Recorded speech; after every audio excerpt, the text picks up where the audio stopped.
Good evening. New tonight, criminal organizations are operating in the Valley. They're considered serious threats at the statewide level. Yeah, they're not just affecting communities through violence. They're looking for recruits and turning to social media to do that.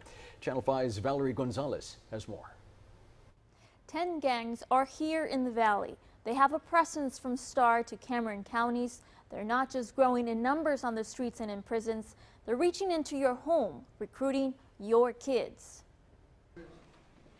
Right now, about 330 of the inmates sitting here in the Cameron County Jail are gang members. Sheriff Omar Lucio says you can tell them apart easily. Sometimes they have the tattoos, and we identify them, or we ask them if they belong to a specific group, and they usually tell you. Hidalgo County Sheriff's Division Chief Joel Rivera says they've identified over 5,000 gang members operating here over the past 2 years. Cartels leverage gangs to be able to do some of the work that they need done. So human smuggling, human trafficking, narcotics trafficking, theft of vehicles, burglaries, things of that nature. Texas DPS believes gangs in the Valley are the most dangerous in the state.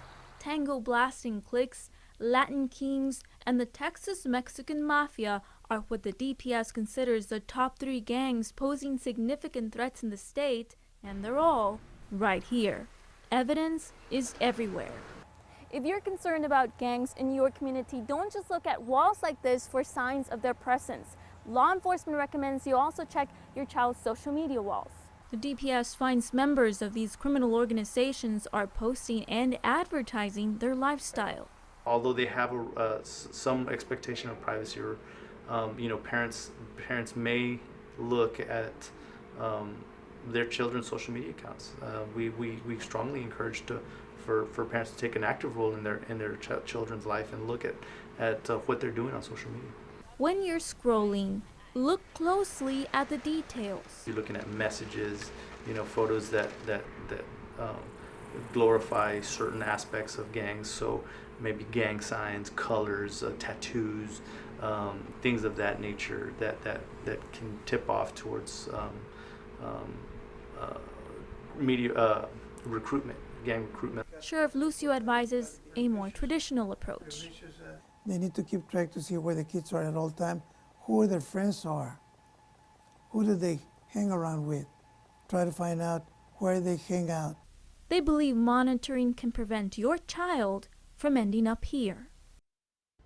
Hidalgo County has one of 3 Texas anti-gang centers in the state. Many of these gangs are committing transnational crimes. Chief Rivera says they will soon be opening a Texas Transnational Intelligence Crime Center. They will be working with other law enforcement agencies to continue combating gang activity. In the Channel 5 News Studio, I'm Valerie Gonzalez. And this DPS report shows social media is being used by gangs to make threats and incite violence against law enforcement agents. For the complete Texas Gang Threat Assessment compiled by Texas DPS, you can visit our website, krgv.com, and click on the Find the Link tab.